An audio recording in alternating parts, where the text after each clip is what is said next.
If we lose hope, folks, we lose the ability to endure the process. So when we step back and look at the passage, we see something powerful. Creation is not broken without purpose. The believer is not lacking because they are in a stage of unfolding. And the tension we feel is not failure, and everything is moving forward and toward a moment where what God has placed within his people will be fully revealed.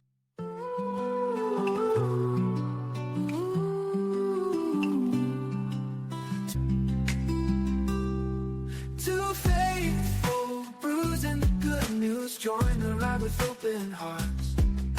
Together we'll discover God's word and where it starts.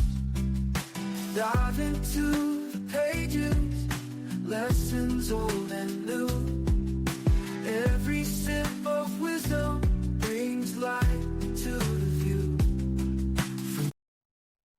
Welcome back to Two Faithful Brews and the Good News. I'm Paul Purefoy, and I'm sitting here again with Uncle Royce. And over the last couple of episodes, we've been walking through Romans chapter 8, and we've been building something step by step.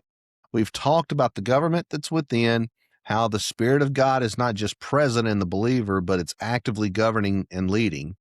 And then we moved into the manifestation of the sons and daughters, where Paul tells us that creation itself is waiting for the revealing of the sons of God. Now that raises a question that we cannot ignore. If the sons are meant to be revealed, if the Spirit is dwelling within, and if the kingdom is already established within the believer, then why does the world still look the way it does? Why is there still brokenness? Why is there still suffering?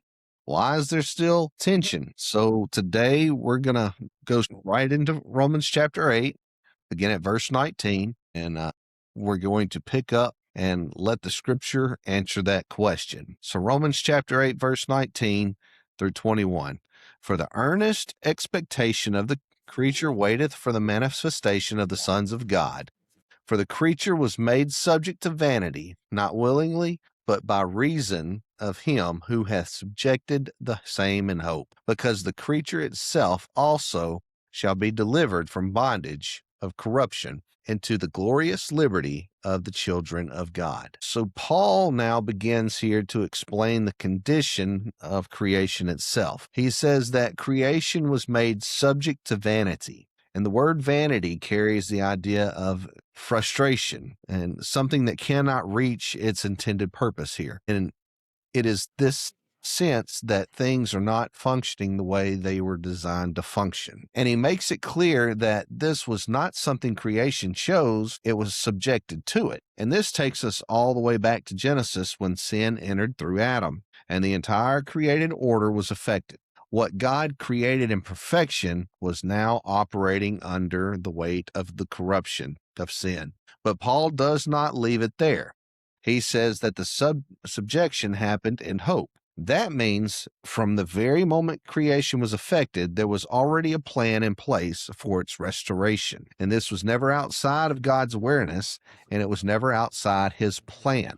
And then he says that creation itself will be delivered from the bondage of corruption. And that word bondage again points to something that holds, something that restricts, something that gives limits. And corruption refers to decay, deterioration, the breaking down of what was once made whole. So Paul is revealing here that the condition of the world is not random. It is the result of the fallen system. But that system is not permanent. There is something coming. There's a deliverance, and that deliverance is tied directly to the glorious liberty of the children of God. So in other words, the restoration of creation is connected to the revealing of the sons. And Uncle Royce, right here, I want to stop here because there is a shift in how we see the world. A lot of people look at the brokenness around them and they think something is out of control. But Paul saying this is part of a larger story. So how does understanding this change the way a believer sees what's happening in the world today? My goodness, that's a loaded question. I think about that sometimes, and I think to myself that, you know what, there's a connection that we have to deal with today. And Paul, being as knowledgeable he was in the Word of God, he goes to these. And this 8th chapter is unusual in the fact that it picks up from Genesis to Revelations, but it comes in because we're looking at a redemption plan that he's ultimately coming to, and that redemption plan is coming into a place to where we're already seeing the partial results of what that redemption plan is. It was set back before creation that it come in. And in the creation itself, if you remember when we were back in the Genesis going through those first 3 chapters, we talked a little bit about the creation, about the river coming out of the Eden and the 4 rivers that goes forth. We talked a little bit about Adam and Eve when they were torn from the garden. We discussed a little bit about the fact that because of the fall that man did in the Garden of Eden that was there, that Eden was intended to be in perfection and perfect forever, but man broke it, which God knew he would. But we also find where God placed a curse, and the reason why was not because God placed that curse, it was because the choices that man made at that time with Adam and Eve brought that in, and this is a part. Now, I'm also going to take a little bit of time. We're also going back chapter 2 to the first 3 verses of it. If you remember when God began to talk and the Lord God come in and became a part of what was there with the redemption, God working in the creation that was there, he brought a place of rest in that Sabbath that he brought in, and he said that day of rest that was there, which we talked about that interlude that was in there, and I think you're the one, if I went back and remember, that mentioned this a little bit. And we were talking about it because I think initially you actually kind of came in and spoke on this a little bit before I did. But I understood what you were saying, and I think sometimes you might not have fully understood what I was saying, but that time and place was not a place of rest for the purpose, but I think you used the word interlude back then, if I remember right. Now, I could be wrong, but I believe you recognized that, and you brought it in. But that fits right here. That's kind of where we're coming back to, but that's where God was at. But he was talking directly into his creation and what was there. And up until this point, if you remember, he had spoken that dominion of man and man coming in, but he had not yet placed him into his creation. And this is kind of where we're looking at as Paul is looking at this. I believe he's looking back to where we're talking about now, and he's making those statements because he said, for the earnest expectation of the creature, and creature actually is talking about is actually creation. Is what we actually wind up going into here, and we look at it, but it said that actually creation said it waits for the manifestation of the sons of God. And Paul, that's God's chosen people. That's through the redemption plan and those that have stepped into that and been a part of it. And they've been all these years waiting to come to this point. Creation has been the same way. So if we look back and we begin to give a little consideration to what's there, we're starting to see now that what's happened over these 6,000 years is that when man began to find himself under that curse, the blessings were few and far between. But it was a gradual decay and deterioration. If we read the rest of these, if you remember when he talked about it, for the creature was made subject to vanity, not willingly, but by reason of him who has subjected the same in hope. So we're looking and we're giving consideration to the fact that creation is directly tied to that fall with mankind. And now, as time has gone by, I can't help but think about climate change here. I'm sorry. I can't help but thinking about what's happened to creation as we've come forth in the earth and the world itself. But slowly but surely, we have begun to see a decay and a deterioration.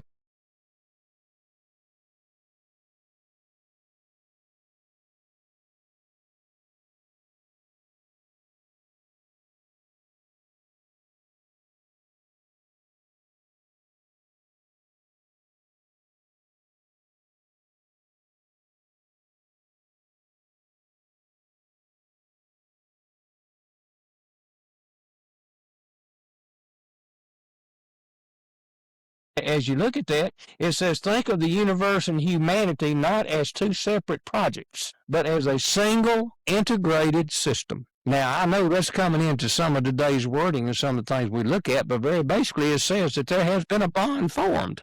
That's between creation and man, and creation itself feels it because the things that God was doing, that perfect Eden that was coming out, that those 4 rivers were supposed to bring, and that beauty of God and the fullness of his glory and his righteousness and his holiness was to be fed into the world, and the perfection of the people was gone. And when that was lost, his creation of material and physical things was also lost. So that's what we're looking at when it said that earnest expectation. and creation itself is still battling. It's still in a place. So we're looking at a point right here, and we're giving consideration, which Paul is trying to tell us, said, hey, creation now is in a place to where there is with expectancy that it's looking, and it's looking forward, said, because the creature itself also shall be delivered from this bondage of corruption into the glorious liberty of the children of God. And that says, as man comes into the relationship and the redemption plan in God's plan of redemption in Jesus Christ, and they come into that place, they're also beginning to rejuvenate the creation of this world and the universe. It's becoming a part. You go all the way through the Bible, you'll find a lot in there, an awful lot. And so these three verses that you just read, that's kind of what we're looking at here, Paul. We're in a place now, and we're looking at a place right now to where Paul is telling us, hey, this is starting to work. What we had back then, what God promised in his covenant promises has been God. Christ has come. He's come in the redemption plan as Jesus Christ. He has delivered the redemption plan. He's gone to the cross. He's done the things that needs to be done, and he's placed himself into the position that he should be with mankind. So if we're looking at the gospel and what missions is, Paul, we're actually looking at the gospel mission program right here. This is what we're actually looking at. This is the fullness of the Godhead complete in man and in his creation. And that's kind of what we got in these three scriptures. So I'm going to kick it back to you, and let's go on, let you say any more, move what you want to do. But I do believe we've got that foundation, and we can work from that. We have to understand that because we will either become overwhelmed by the condition of the world, or we will try to fix things without understanding what the root problems are. And we are trying to do that. I would just say that in today's world, we are. That's right. So Romans 8:22 says, "For we know that the whole creation groaneth and travaileth in pain together until now." So now Paul is giving us a description here of the current state of creation, and he's using very strong language. He says the whole creation groans. And that word groan carries the idea of something that's a deep inward expression or pain or longing. And it's not surface level discomfort, but there's something that comes from deep within. And then he says it travails in pain, which is a language connected to childbirth. So this is important because this is not the language of death. This is the language of labor, and it is a language of something that is in the process of bringing forth something new. So the pain we see in the world is not meaningless, and it's not just random. It is part of the process, because creation is not just suffering, it is laboring. And that means there's something coming, and that means what we see is not the final state. So, Uncle Royce, when you look at it in that breakdown and that situation, it's powerful because it reframes suffering. So instead of seeing it as the end, Paul is describing it as part of a process. So how do we help people understand the difference between suffering that leads nowhere and suffering that is connected to what God is bringing forth? There's got to be a tie-in between those two. You cannot separate. You know, I've talked many times about the need for unity and the fact that you cannot separate a lot of things. Adam and Eve disobeyed in Genesis 3:17. Explains what is there, but creation was not a part of that. They were not caught up in that.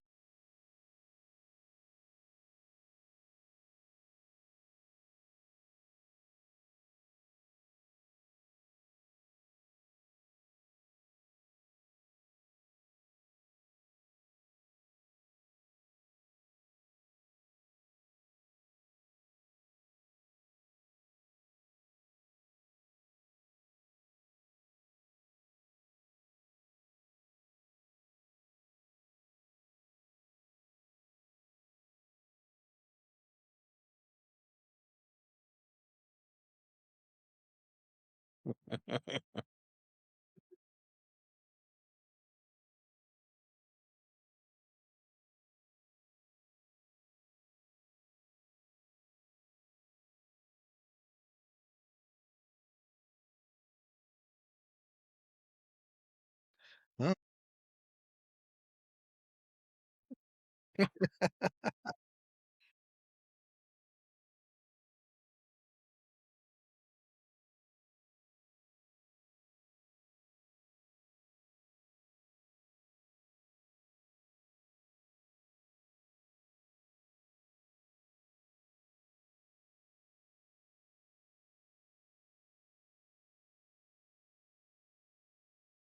credit.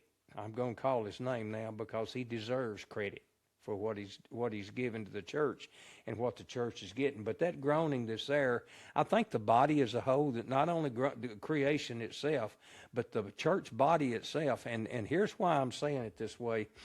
You know, we've talked many times about there actually being two churches. We have discussed that fact. But the thing is that there's two churches. The blood-bought church is trying to come into its own, and we're actually talking about the blood-bought church when we're talking about this church now that has come to the place that they're in, and they're beginning to turn. These sons of God, those that are there, they've moved past what you called the Christian level and moved into the disciple level. You have showed a difference between those two many times in our conversation. So I bring that up here, and I pointed out to say this. I think sometimes the church itself is groaning. Not because it's not doing what it should do, but because it feels like it has been a letdown, and the church has suffered just like creation has. We have been caught in a place today to where it is damaging, and we're caught up in it, and it's hard. It's very hard. But that church and where we are and what we're looking at here means that the church is finally beginning to receive, I hope from not just Brother Daniel, but I'm hoping others in the churches are beginning to understand and recognize we have to get back to the fullness of this teaching of this gospel and the redemption plan if we plan to see this groaning turn into a birthing. You know, the waiting is there. It's hard, but it's a shared waiting. And we take hope in each other because there is a shared redemption, and there's strength in numbers. You said that I don't know how many times. I've heard you say that. And that's kind of what we're looking at here. But the full redemption, Paul, it's not coming until Christ comes back. That coming back, and the Bible doesn't say it, but the church will be raptured out. And when that happens, then we'll be looking at this fullness, and there is an outcome to come. So when we look at what's here, and we give considerations to what we're looking at here, that verse 22 said, "For we know that the whole creation groaneth and travaileth in pain together until now." That pain, to me, is suggestive of that blood-bought church. If you remember back with Eve in chapter 3 of Genesis, where God told him, said, "You will in childbearing. You will have this child in childbearing, and there will be pain." I think there was double meaning in that, not only through the pain of the actual physical birth that she's going through with Christ, but the pain of the actual birthing of the redemption plan through Jesus Christ, through history and through time and through mankind and the creation that God has made, and that pain will be there and we'll walk at it. But if you remember in the book of Acts, the church has had pain after pain after pain. And that's what's made the church grow. It says that, and it talks about it, and it talks about this. We're still under a curse. We haven't come out from under that curse, neither has creation. And we're looking and seeing what's there. So when you give consideration to that, Paul, we're kind of in a waiting period, and it's a shared waiting. But there's a distinction in that, and the tie-in on that, I just want to read this. It said, creation is depicted as standing on its tiptoes, looking past the current suffering toward a specific event, the revealing of the sons of God. The earth knows its liberation is physically impossible until its rightful owners, redeemed humanity, are restored to their positions. So it looks at that, and when that happens, then we're going to have the physical realm will be reclaimed within its entirety as well. But creation is tied to man. They are tied. They're not separated. So what happens with mankind and how they go forward is also going to be a growth or a falling back of creation within itself. When man is blessed and moves forward, creation itself will be blessed and move forward. So they're tied together, and that unity that has them there is just one of those things that's there. But there's going to be a time when we receive those things that God has called us to, and what's there. But when we look at it, we're going to find out that God had given dominion on the earth to Adam. He'd given him the fullness of everything that was there, and told him that. And when Adam fell, then that was a breaking of a covenant. That was a time that was not there. And he broke that covenant, and that dominion was no longer there. And when it happened, then man found that he's actually fighting the earth. He's actually fighting God's own creation, because we have pretty much separated ourselves from God. And in doing so, that's where we're called. The thing that we're looking at, and the thing that I go back to, but that waiting is going to be there, because it said, for not only they, but ourselves also, which have the first fruits of the Spirit, even we ourselves groan within ourselves, waiting for the adoption, to wit, the redemptions of our bodies. Now, Paul brings it from creation here, and he's bringing it straight into us as believers. Okay. So he says, it is not just creation that does the groaning, but it is also us, even those who have the first fruits of the Spirit. And that phrase that you have here, of first fruits, means a beginning portion, a foretaste of what is to come.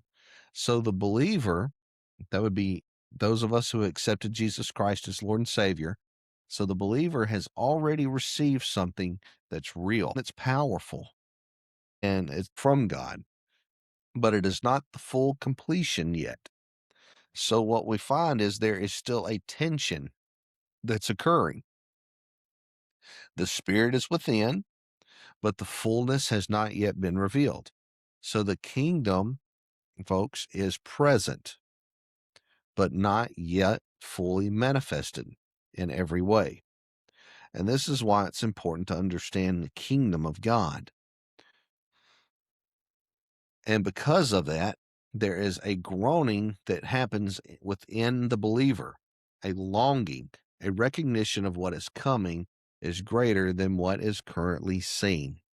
So Paul says, we are waiting for the adoption, specifically the redemption of our body.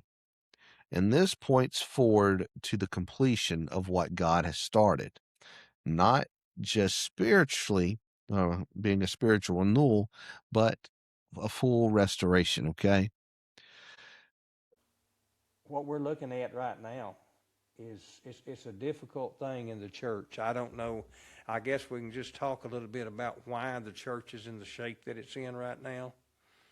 And I don't know how you feel about it, but I do know that in many ways, mankind has not only let creation down, but he's also let the world down, and we find ourselves caught up and doing in things that is difficult for us to do. So I'm at a loss at that. As an old man, sometimes I look at our young people and what's there, and I know they have a zeal, and they want to. I know that there's a lot of things taking place within the church body that's trying to look and meet these needs. I know mission programs are doing what they should do. But in every one of these, and what we're talking about right now, we're seeing this creation situation that we're looking at and knowing and understanding that we cannot do this alone. It takes that blood-bought church. In Matthew 16, Jesus Christ plainly told Peter, he said, Peter, you are that rock, and upon this rock I will build my church, and the gates of hell will not prevail. So looking at what we're looking at right now, I'm seeing some things that's very troubling from the church side, but looking from the spiritual side, I'm also seeing some things that's bringing some encouragement. And I know as I look and I see what's there, I'm praying the Lord will help me see those things and look beyond what the physical is and the material, and look beyond that and see the plan of his redemption and his salvation that's there. Because beyond that, I don't know what we can or can't do, but I do know that God is one in control. And then Romans 8:24 through 25. And I hate to keep moving on, but let's go ahead. For we are saved by hope, but hope that is seen is not hope for what man seeth? Why doeth he yet for hope? But if we hope for that we see not, then do we with patience wait for it. So now we see where Paul brings everything into focus here with the concept of hope. He says we are saved by hope, not a wishful thinking, okay, but confident expectation based on what God has promised. So there is something that's real, tangible, and a way that we can grab a hold of. It is a confidence and expectation that's based on what God has promised. So he makes it clear that hope, by definition, involves what is not yet seen. And if it is already visible, it is no longer hope. So the life of the believer involves living in the tension between what God has been promised and what has not yet fully appeared. And then he says something that is critical. With patience, we wait for it. And that word patience carries the idea of endurance and of remaining steady and not being moved. So us as believers, our lives are not passive in waiting. It is an active endurance that we have. It is living in alignment of what God has said when it is not yet fully visible. And because we have a lot of people that are struggling here with this, and they know what God has promised, but they do not see it yet. So what does it look like to actually live in a place of hope and patience without being discouraged? What do you think? When we live in a place of hope and patience without becoming discouraged, it does not look like we're pretending every day is okay. It doesn't look like denying what you feel. It doesn't look like forcing yourself into some kind of a artificial positive thing here. It looks like you're anchoring yourself in what God has said, even when what you see does not match it yet. Because hope, the way Paul is talking about it in Romans 8, is not wishful thinking here, because the Greek word of hope carries the idea of a confident, again, what is we were saying earlier, a confident expectation. So it is not, I hope this works out. Instead, it is, I know what God has promised, and I am positioning my life around that promise. So the first thing it looks like is this. It looks like trying to settling what is true before you ever evaluate what's happening. Okay. So if you don't settle the truth first, then your circumstances will become the interpreter of what you're going to do. And when your circumstances start speaking louder than the word, this is where discouragement is not far behind. Okay. The second is it looks like learning or leaning here. Now, what's the best way I want to put this?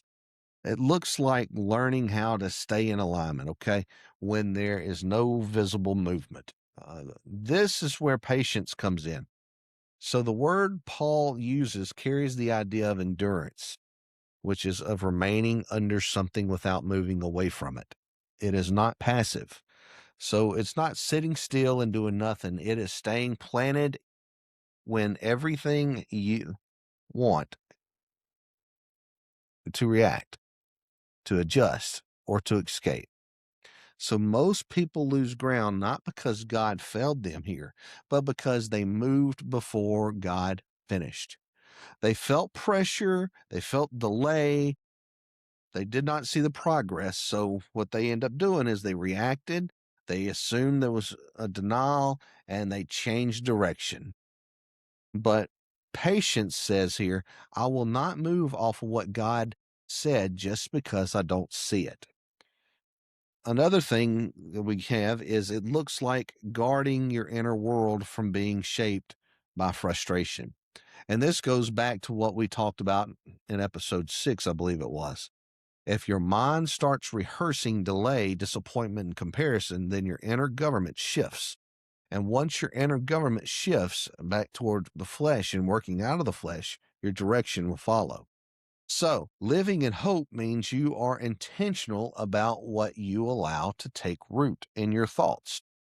You don't ignore reality, but you refuse to let the reality define the truth of what God has said. And it also looks like staying engaged with God and not withdrawing from Him. So, one of the most dangerous things that happens in seasons of waiting is distance. People don't always walk away from God openly, they just slowly disengage. Prayer becomes lighter, time in the Word becomes less consistent, sensitivity to the Spirit begins to dull. And it is not always rebellion, but sometimes it's just discouragement. But hope keeps you connected.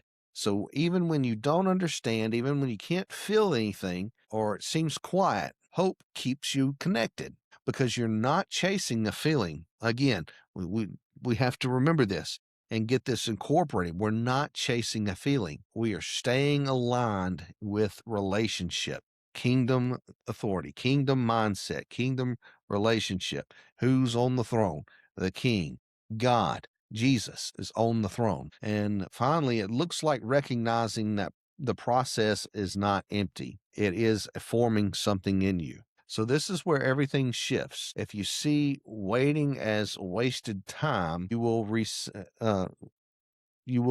it. But if you understand that God is forming something in you that you can carry what He has promised, then you begin to see the true value that's in the process. Because what God is preparing you and I for requires something to be formed within you first. So living in hope and patience without discouragement should look like this. You stay anchored in truth. You stay aligned without visible evidence. You guard your mind from drifting. You stay connected to God, and you trust that the process is producing something even when you cannot see it. So that should answer that question. What does it look like here to actually live in the place of hope? Because if we lose hope, folks, we lose the ability to endure the process. So when we step back and look at the passage, we see something powerful. Creation is not broken without purpose because it is a process. And the believer is not lacking because they are in a stage of unfolding. And the tension we feel is not failure, it is expectation. And everything is moving forward and toward a moment where what God has placed within His people will be fully revealed. So, unfortunately, it seems like Uncle Royce hasn't been able to get back in with us here. So, we're going to go ahead and try to probably close this out because the truth is, this is not the end of the story. We will continue into verses from 26 starting next week. But again, this is not the end of the story. This is a process. And what God has promised, He will complete. And I'm Paul Purefoy, and this is Two Faithful Brews and the Good News. We want to wish you all the best, and God bless.